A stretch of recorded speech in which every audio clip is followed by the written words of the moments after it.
Kalau secara nomenklatur dari pemerintah pusat itu selalu mengatakan dari Miangas sampai Pulau Rote, selalu mengatakan Miangas yang terluar. Secara geografis memang Miangas ini terluar, tapi secara kedekatan antara batas wilayah itu sebenarnya yang paling dekat adalah Marore, karena dia juga termasuk laut dangkal, sementara kalau Miangas ini laut dalam. Ngobrol, ternyata dia adalah nelayan-nelayan asing yang ketangkap ketika mengambil ikan tuna di Indonesia. Tuh. Tapi di dampak yang lain ini banyak juga pekerja-pekerja yang akhirnya di PHK karena perusahaan-perusahaan yang menerima ikan itu gulung tikar.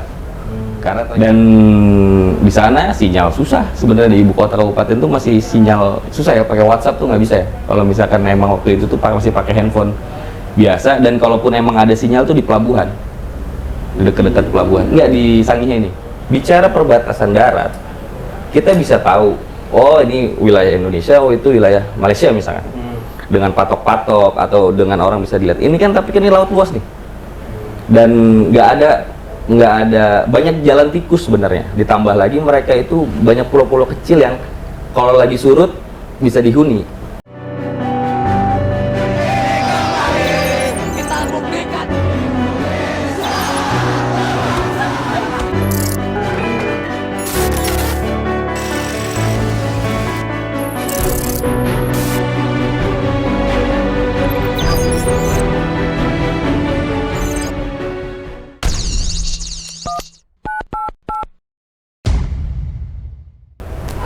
Sobat Bangsa, kembali lagi di channel Postrap, Forum Strategi Suara Bangsa. Dengan saya, host Pak Iki Dayat. Kali ini saya ditemani orang jauh nih, hostnya. Jarang-jarang dia bisa datang sini. Dengan Kang Fajar. Terima kasih. Kali ini kita bahas apa kan? Kali ini kita bahas pulau terluar, perbatasan Pulau terluar dengan Filipina. Paling luar banget ya? Utara. Perbatasan Indonesia bagian utara. Kali ini kita kedatangan tamu sebenarnya apa nih ya? Pemuda, warga, rakyat. Ya, rakyat lah. Rakyat ya. Rakyat Bogor. Dari Bogor. Betul. Beliau ini adalah Luhur Nugroho. Dia pernah meneliti pulau terluar, Kepulauan Marore, Sulawesi Utara. Oke. Kali ini sibuk apa bang? Hari-hari ini? Ya, hari-hari ini sebenarnya lebih sibuk kayak misalkan riset-riset, dan kebetulan sama teman-teman yang di Sulut sih, karena kemarin waktu itu penelitiannya di sana untuk tesis saya, jadi gabung sama teman-teman di sana, kayak di Balai Penelitian Pelestarian Budaya dulu ya, sekarang udah masuk ke BRIN, terus ada beberapa dari Unsrat, tapi khususnya sama teman-teman antropologi. Itu cuma Pulau Marore aja ya? Kepulauan Marore, di situ itu Kepulauan Marore itu kecamatan bang, kecamatan, dan ada beberapa pulau-pulau kecil. Sebenarnya kalau secara nomenklatur dari pemerintah pusat itu selalu mengatakan dari Miangas sampai Pulau Rote, selalu mengatakan Miangas yang terluar.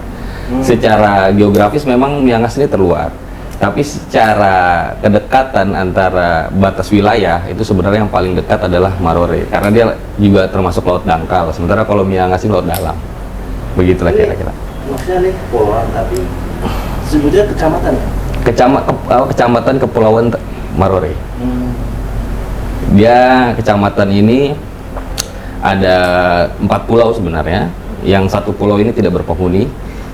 Sementara yang satu ada Matutuang, Kauyo itu dibagi 2, Kauyo besar, Kauyo kecil, sama ibu kota kecamatan itu Marore sendiri. Pulau Marore itu. Kenapa nggak Pulau Seribu aja? Terlalu dekat lah. Bukan pulau terluar, itu Terlalu dalam di tengah.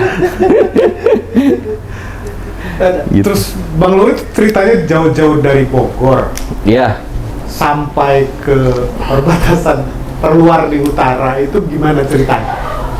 Begini ceritanya sebenarnya. Pada saat itu saya di semester awal tuh, semester 1 apa semester 2 itu ada field trip ke Bitung. Ini masih di IPB? Iya, di IPB. Beda kampus? Masih di IPB, di S2 di IPB. Saya lagi field trip ke Bitung.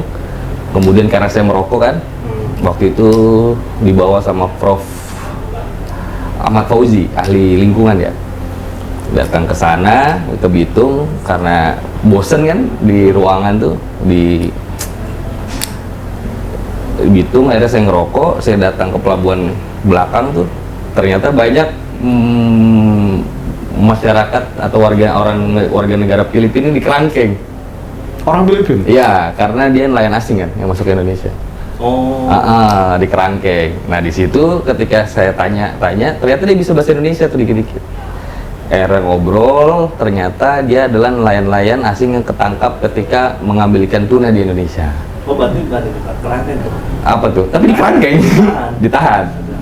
Cuman kasihannya mereka itu sebenarnya ditahan itu ya nggak disidangkan, sebenarnya justru malah diperbantukan untuk membersihkan wilayah. Jadi sapu-sapu, bersih-bersih di wilayah itu. Nah, disitulah saya mulai tertarik tuh. Nah, ternyata karena background saya itu dulu S1-nya tuh penelitian tentang pangan pesisir, jadi nggak terlalu paham sebenarnya dengan bicara ke laut secara umum. Nah, akhirnya pas S2 ini saya cari tahu, ternyata di situ tuh dampak dari kebijakan waktu itu Bu Susi Pujiastuti kan, yang slogannya tuh hype banget tuh, yang tenggelamkan. Nah, akhirnya di situ, disitulah saya mulai teliti tuh, Bang, mulai cari tahu, kenalan sama teman-teman di sana. Tiba-tiba pas sudah lama-lama cari tahu, ternyata dampak positifnya itu adalah yang tadinya waktu saya field trip di semester 1, semester 2 itu tuna itu mahal di wilayah Manado, Bitung dan lain-lain. Setelah ada program dari Bu Susi itu terkait dengan sangat strict dengan nelayan asing masuk ke Indonesia itu. Nah, akhirnya di Manado itu bisa merasakan ikan tuna dengan harga yang murah. Tuh, tapi di dampak yang lain ini banyak juga pekerja-pekerja yang akhirnya di PHK karena perusahaan-perusahaan yang menerima ikan itu gulung tikar.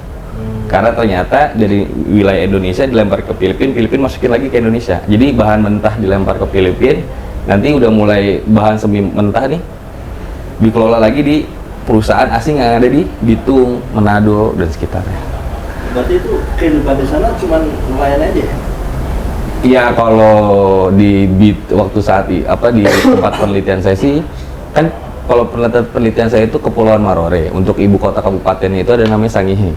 Nah, memang mayoritas di sana adalah nelayan sebenarnya. Pun kalau misalkan ada petani, ya petani-petani sagu, petani-petani ladang, pegunungan, pebukitan, ya gitu itu aja, kopra, cengkeh. Dan di sana kan ada Siau yang terkenal dulu palanya. Siau. Iya, Kepulauan Siau. Oh, Siau. Iya, yang sebelahan sama kepulauan itu. Kita itu terkenal dengan palanya. Paling gitu. Cengkeh. Kalau di sana masyarakatnya kayak gimana? Kalau gitu. Apa itu? Kesehariannya lah. Kalau pagi, dari siang, malam. Kesehariannya enak ya, Pak. Kesehariannya saya lihat enak, kayak misalkan dia malam berangkat, dapat ikan, aktivitas sederhana, misalkan sarapan dan lain-lain, ada surplus uang, minum-minum, karena kan mayoritas non muslim kan, minum-minum, ya gitu-gitu aja, dan tentram, adem, enak. Dan di sana sinyal susah sebenarnya, di ibu kota kabupaten tuh masih sinyal susah ya, pakai WhatsApp tuh nggak bisa ya, kalau misalkan memang waktu itu tuh masih pakai handphone biasa. Dan kalaupun emang ada sinyal tuh di pelabuhan, dekat-dekat pelabuhan, nggak di Sangihe nih, dekat-dekat pelabuhan. Nah, kalau untuk yang di wilayah tempat penelitian saya ini kan agak jauh nih, Bang. Jadi kalau dari Manado itu untuk ke ibu kota kabupaten itu butuh sehari semalam naik kapal feri. Kalau Nusantara ini, Sabuk Nusantara ini. Ke Sangihenya. Ke Sangihenya. Nah, kalau dari Sangihe ke Marorenya? Ya, Sangihe ke Marorenya itu 2 hari semalam kalau naik kapal feri, karena dia muterin pulau kecil kan. Nah, biasanya mereka itu pakai pambut, kapal kecil itu cuman sekitar 7 jam, 9 jam. Tapi ombaknya tinggi. Kalau di BMKG itu lihat ombaknya antara 3 sampai 5 meter, 5 sampai 10 meter. Kalau lagi. Di Marore sendiri ada sinyal? Di Marore sendiri sebenarnya baru-baru ini ada sinyal karena ada WiFi Nusantara itu, program WiFi Nusantara. Tapi hanya 1 titik spot aja. Dan baru-baru ini baru ada listrik. tadinya pakai panel surya kan, jadi cuman ada dari jam 6 sore sampai jam 6 pagi, sisanya belum ada listrik. Obor juga ya? Ada nggak? Kalau sejauh ini sih pakai obor udah enggak gitu. Karena perang bulan sebenarnya kalau di laut situ lepas Ada. sangat terang. Ada Aquaman dan Atau memang ada cerita rakyat gitu. Cerita rakyat, kalau itu dulu cerita rakyatnya mengusir penjajah dan lain-lain sih, ada 2 orang tuh, ada di wilayah Marorenya sendiri itu di paling luar yang menghadap pulau Saranggani, Filipina itu Saranggani, dan itu ada 2 orang pakai tombak sama pakai pedang. Nah itu konon katanya mempertahankan wilayah itu, konon katanya dari klan namanya Barahama, famnya Barahama. Filipina. mereka pakai kapal itu menahan penjajah itu atau gimana? Sebenarnya kalau ditarik jauh lagi dari penelitian yang dituliskan itu di abad 15 itu mereka hanya ada 2 kerajaan besar, dan wilayah dari wilayah Sangihe, Marore sampai dengan Mindanao itu satu kerajaan mereka. Oh, nggak berkaitan dengan Ternate, Tidore, Maluku? Beda karena di beda. sebelah sini ya. Nah itu mereka satu kerajaan, konon katanya itu pulau-pulau yang kecil-kecil ini adalah mahar dari, ya mohon di cross check ya ini teman-teman kalau salah, saya lupa ingat. Dia itu adalah pulau kecil, itu adalah mahar dari putra mahkota yang ada di kerajaan di wilayah Filipina untuk kerajaan yang ada di Sitaro ini, mahar. Makanya itu juga yang menjadi dasar untuk ketika memborder wilayah Indonesia ketika merdeka. Ada Gitu. fakta gitu. Ada, bahwa diberikan itu adalah mahar yang diberikan dari kerajaan Filipina Filipina untuk kerajaan yang ada di Indonesia. Sitaro itu kalau nggak salah. Nah, dari situ makanya ketika itu sebenarnya mereka satu rumpun. Makanya fakta menarik itu ada salah satu wilayah di wilayah Filipina Selatan itu di mana satu wilayah itu adalah orang peranakan Indonesia. Dan memang dijaga bagaimana caranya pemangku kebijakan sekelas wali kota atau bupati itu di sana untuk tetap yang menjabat itu adalah yang memiliki darah Indonesia. Jadi untuk silaturahmi mereka tuh jadi lancar. Karena mungkin ada makam-makam leluhur yang ada di wilayah Filipina yang beberapa waktu mereka harus kunjungi kan untuk berziarah. Tapi untuk pemimpinnya gimana itu? Masih kan tadi bilang masih berdarah Indonesia. Ada namanya tua-tua adat. Oh, tua. Jadi di Filipina ada tua-tua adat, di Indonesia ada tua-tua adat gitu. Tua-tua adat itu sebagai penasehat kecamatan, ibu camat dan lain-lain lah, kira-kira begitu. Begitu yang kalau misalkan sejarahnya ya, yang sedikit yang saya tahu terkait dengan bahwasannya mereka ini satu rumpun. Makanya ketika itu berdampak pada kebijakan yang bahwasannya di wilayah itu hanya boarding cross area, bukan kayak wilayah Natuna yang labelnya adalah trade dagang. Border trade ya? Ya, border trade area. Jadi yang kalau di laut yang di Natuna, Batam itu kan dagang kan. Nah kalau sementara ini tuh cuman Berarti di sana nggak ada patroli atau patroli ada dari angkatan laut, tentunya sama polisi air, begitu. setiap hari tuh keluarnya? Ya enggak, tentunya enggak. Kalau ada kejadian aja ya? Kalau sebenarnya insidental satu, mungkin kalau lagi ada rame-rame isu itu pertama, kemudian yang kedua kalau misalkan ada nelayan hanyut, misalkan dapat kabar dari Filipina ada nelayan yang belum pulang, nah itu baru patroli tuh. Atau dari misalkan dari Sangihe, dari Talaut ada nelayan yang belum pulang, baru tuh dipatroli, misalkan begitu. Atau misalkan ada isu, misalkan ada jadi jalur di pulau-pulau kecil itu menjadi tempat persembunyian human trafficking misalkan, atau terorisme misalkan, nah, baru tuh dia tuh gitu. Kalau di sana lu berapa lama? Buat total kurang lebih sekitar 5-6 bulan bang. Tapi kalau di pulau itu sendiri sih gue nggak terlalu lama ya, gue kira-kira cuma 4 bulanan, karena gue ngambil data sekunder di daerah Manado kan, di Manadonya, di Sangihenya kan gue ngambil data sekunder. Nah baru gue data primer itu sekitar beberapa bulan baru di wilayah itu. Ya kira-kira kalau di wilayah itu kurang lebih 4 bulanan lah. Tapi kalau ya 4 bulanan, 2 bulan sisanya itu gue ngambil data sekunder. Karena susah ya ngambil data sekunder itu susah. Dan gue nyari data primer pun susah.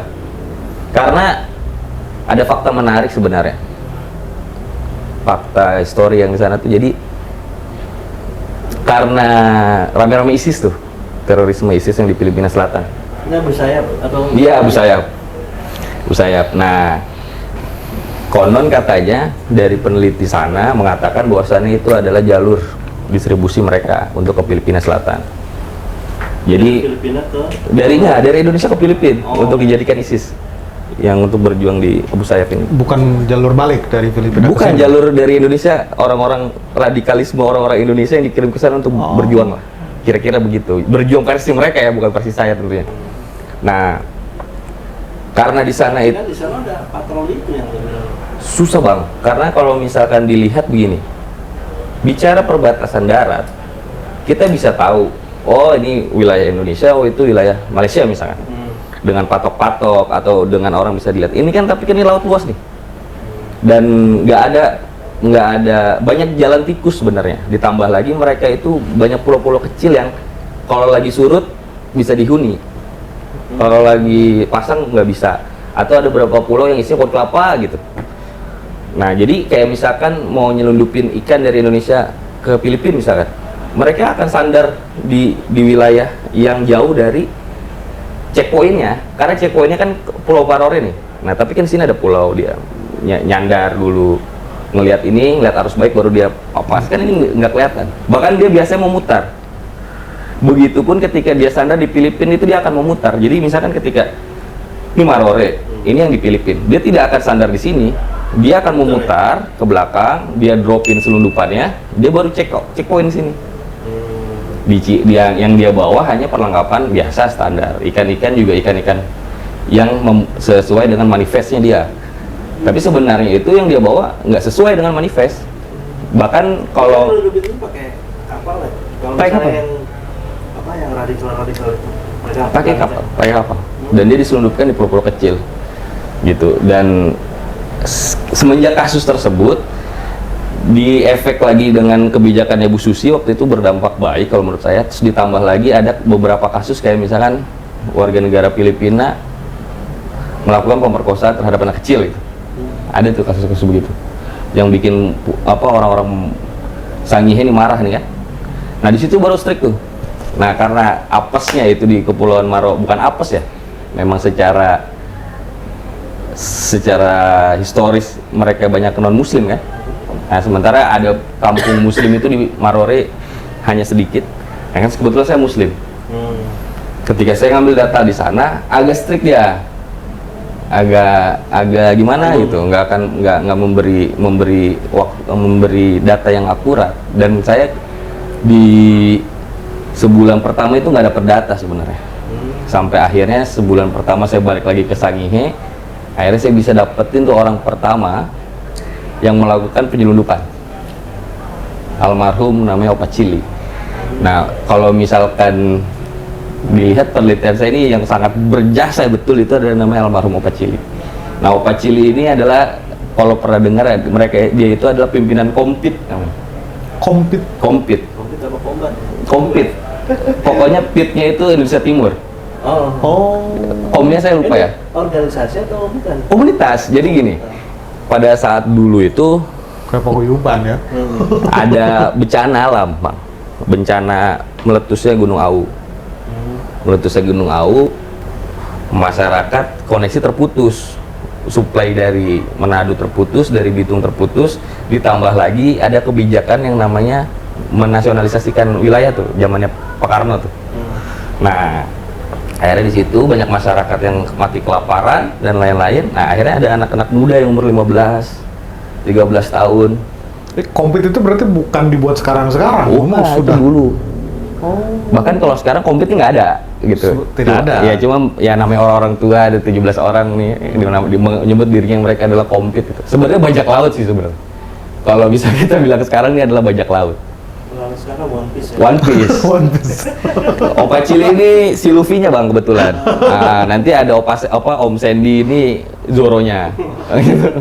Tapi laki-laki semua kebetulan. Enggak ada. Nah, udah kayak gitu. Mereka menginisiatori dari perkumpulannya ini akhirnya mereka bikin lah, gimana kalau kita bawa hasil bumi yang tersisa, kita bawa ke Filipina, dari Filipina kita jual dan kita beli bahan baku, beras dan lain-lain untuk makan kita ada di sini. Gitu. Tapi mereka dagang ya? Semi barter di bahasanya. Oh. Jadi Tapi di sana juga ada kehidupan juga tuh di pulau Filipina yang selatan itu. ada bang. Justru apa ya? Atau mereka harus jalan ke kota dulu kan? Enggak. Jadi sebenarnya di wilayah Filipina itu sebenarnya kalau kita lihat di film-film tuh kayak dermaga sandar zaman dulu gitu loh. Kayak ada prostitusinya, jualan minumannya gitu. Ya miskin juga, maksudnya nggak ya hampir mirip lah kalau dari kacamata kita orang kota.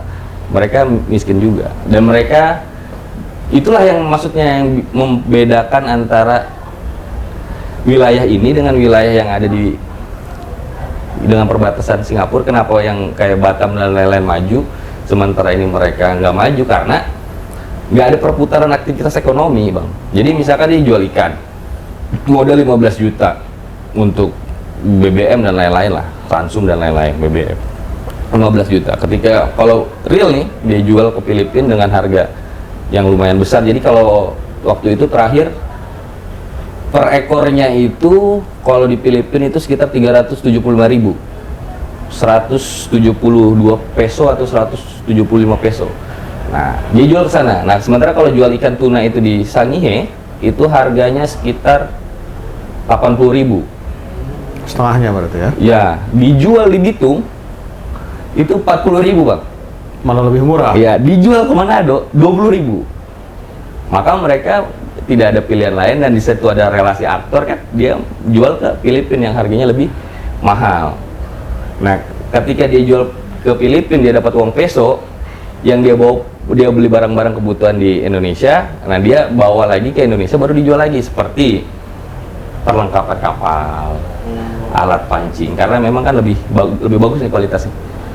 Minuman keras, ayam sabung yang dia jual ke wilayah Bali, Surabaya, Kalimantan. Dia jual tuh ayam Peru namanya.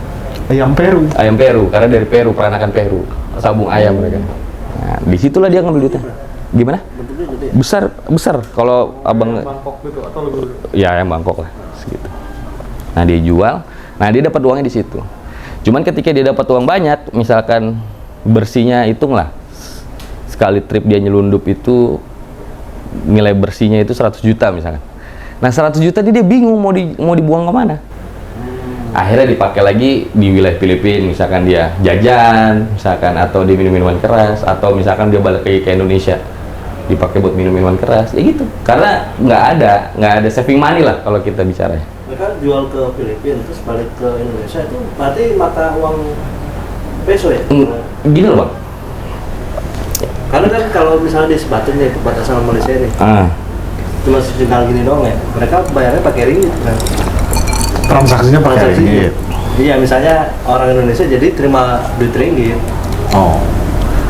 Nah, mereka jual ke sana harga rupiah. Begitu kan? Enggak, kalau itu kan transaksi modern. Kalau mereka itu semi barter. Gue punya ikan, jual ke abang. Abang bayar gue pakai peso kan? Gue dapat peso, gue beliin barang-barang. Oh, di Filipinanya lagi? Di Filipinanya lagi. Oh. Nah, barang ini gue bawa ke Indonesia. Dijual Gue jual di Indonesia. Kayak misalkan Fanta, kok rasanya mereka lebih enak. Fantanya lebih enak dan lain-lainnya lebih enak. Biasanya di selundupan itu kalau nggak ikan sama rokok, bang. Dari sini? Dari sini. Indonesia? Iya. Rokok Indonesia terkenal. Rokok Indonesia terkenal. Indonesia tuh Filipina. Ke Filipina? Bawanya ikan sama rokok. Bahkan ada cerita waktu itu, bang. Karena waktu itu gue sempat ikut nyelundup. Karena salah satu penelitian gue itu bicara historical economic sama underground economic. Gue ikut nyelundup kan. Jangan-jangan korban TPPO juga. Nah, kalau gue korban TPPO gue nggak ada di sini dong. Aku kayaknya ini, bang. Gue ikut nyelundup karena waktu itu dikata si orang ini bilang udah kita sandar dulu, kata dia. Nah, kita sandar di pulau nggak berpenghuni. Ketika kita sandar nggak di pulau berpenghuni, kita kan bakar ikan biasa kan. Cuman gue punya syarat waktu itu, ketika gue ikut nyelundup gue nggak boleh ngomong, dan gue nggak boleh bawa handphone, dan gue nggak boleh bawa identitas. Nah ketika gue ikut jual beli di sana tuh gue diem aja ngikutin, jadi cuma nyatet gitu. Nah akhirnya kita Lu melipir. pas nyelundup itu orang Filipina bisa tuh nggak bahasa Indonesia? Nah, pakai bahasa Tagalog, kalau nggak Sangir, bahasa Sangir. Lu bisa tuh? Gue nggak bisa, tapi gue sedikit banyak paham ngerekam kan. Untung nggak hilang ya. Alhamdulillah. Ya itu. KTP dia nggak bawa KTP bang. Makanya tadi gue bilang gue sangat Jawa, orang sangat Bogor. berterima kasih dengan Opa Cili. Tanya tuh waktu pas lu suruh diem gitu. Enggak, Siapa nih? enggak. Anak baru ya. Gua memakai nama besar Opa Cili ini almarhum. Opa Oh Cili. tapi memang Opa Cili ini terkenal. Dia jadi Kan di Filipina juga terkenal. terkenal. Kalau di Filipina itu ada salah satu yang modelnya kayak Opa Cili itu namanya Pak Hendrik Wolf. Nah, itu pendeta tuh. Kayaknya the Dawn of Smuggler itu. Ya, model-model begitu. Nah, jadi ketika gua dibawa sama Pak Cili dengan kelompoknya, di sana aman karena di kelompok yang sana ada yang Pak Hendrik Wolf di sana yang ini. Tapi mereka tuh cuma sebatas bertahan hidup sebenarnya. Maksudnya nggak kayak orang-orang yang jahat yang dari Jakarta atau Surabaya yang dia nyelundupin narkoba misalnya apa-apa. Nah, jadi makanya di sana tuh Berarti di sana nggak ada narkoba. Selundupannya ada. selundupannya ada, cuman dapat dipastikan dan saya berani jamin bukan orang situ. Bukan orang Sangir dan bukan orang Filipina Selatan. Karena orang Sangir dan orang Filipina Selatan atau orang Marore ini hanya untuk bertahan hidup. Lebih ke situ. Ikan gitu. Ngelikan, dijualnya ikan, dia jual ikan, balik bahan-bahan bikin perahu, pancing, pun kayak minuman karbonasi gitu-gitulah. Kue, cake, piring, lemari gitu. Nggak ada dia begitu. Nah, yang beberapa kasus itu kayak human trafficking, misalkan senjata, tuh di luar orang situ. Penjaranya kosong, Bang. Di Sangihe itu penjara kosong. Nah, sekalinya pun ada penjara itu adalah orang yang membunuh di Manado, ketangkapnya di situ. Baru di situ. Jadi kayak misalkan kita misalkan saya ikut mabuk gitu. Iya.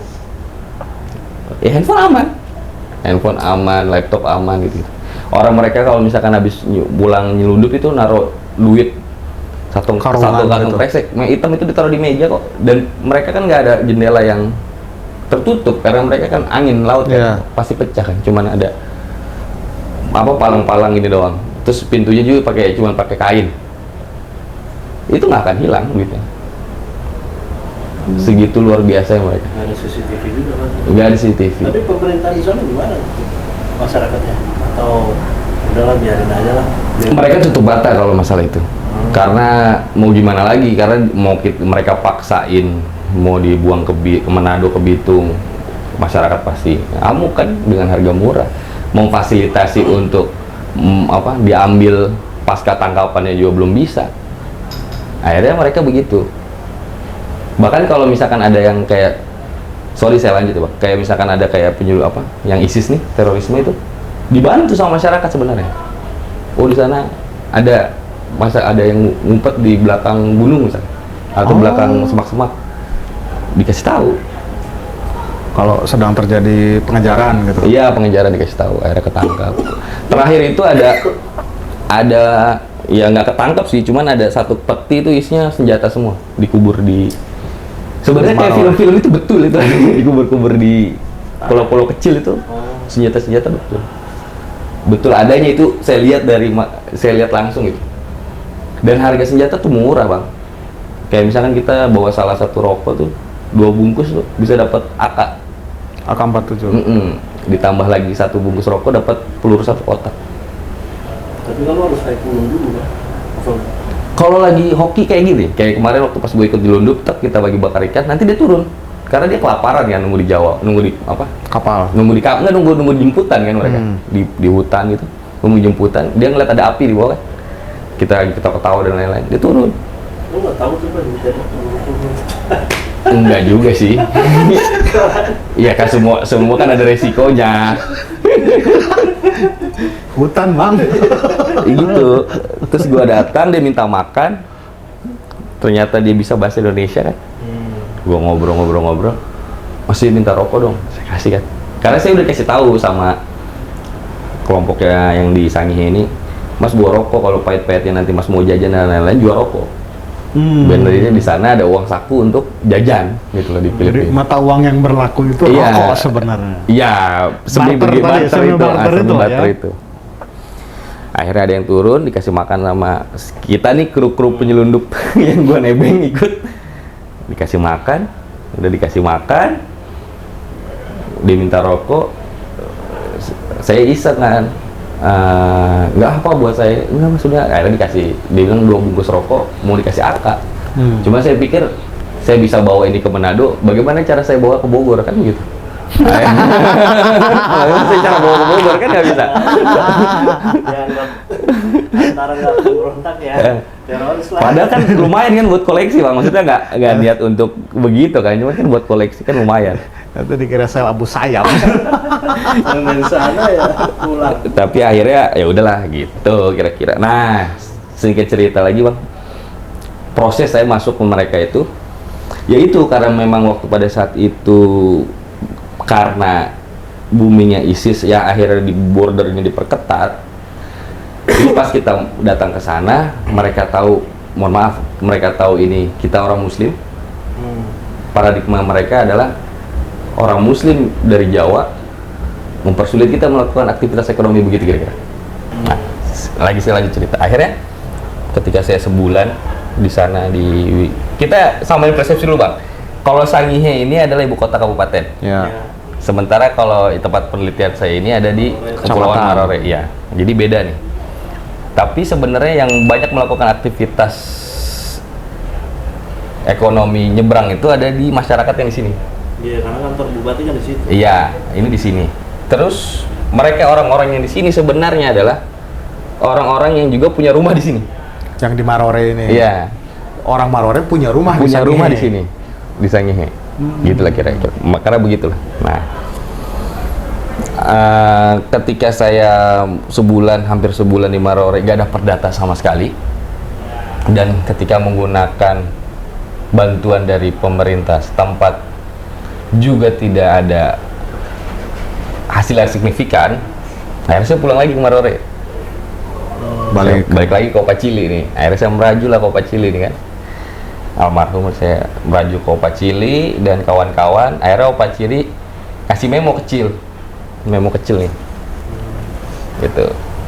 Nah, memo kecil nanti dibawa, kamu sekarang istirahat, nanti sore bangun.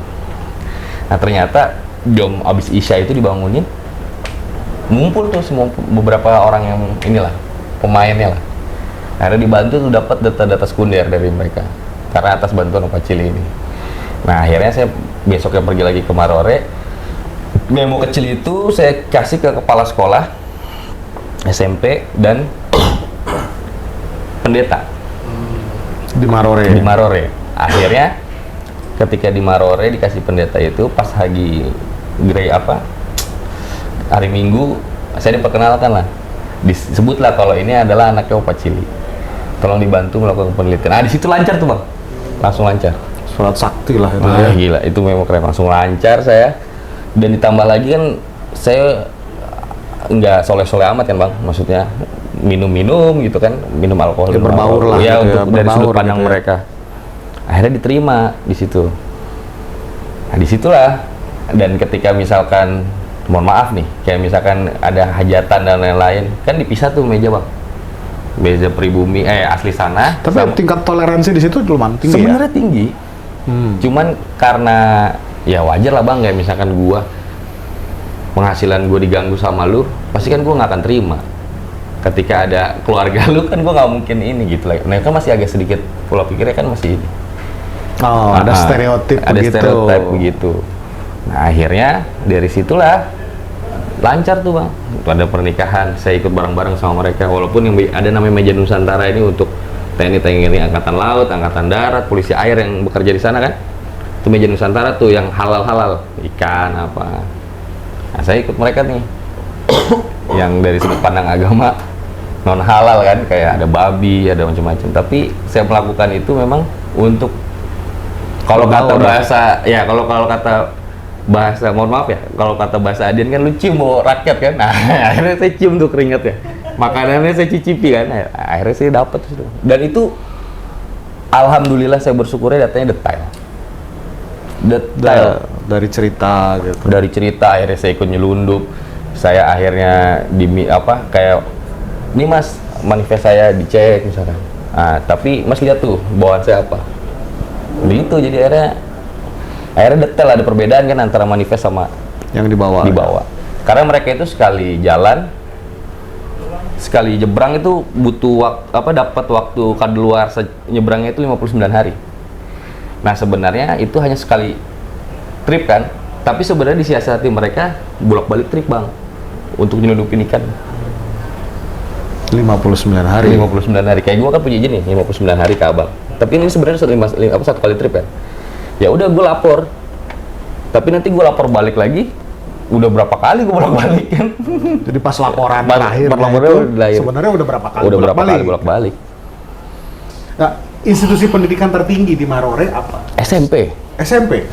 SMA SMA juga. di Sangihe, Kampus di mana tuh? Manado. Berarti kalau dengan cerita dari masyarakat situ selama era pemerintahan Jokowi gimana tuh? Sebenarnya yang sangat berdampak itu di masa pemerintahan Jokowi itu sebenarnya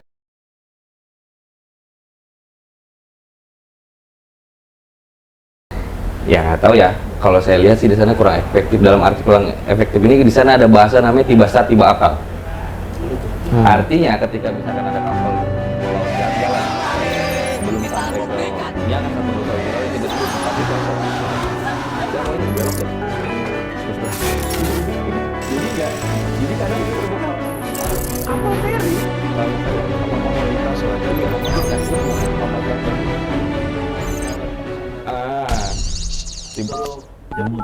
belok dia, makanya tiba saat tiba akal, dan ditambah lagi kan sana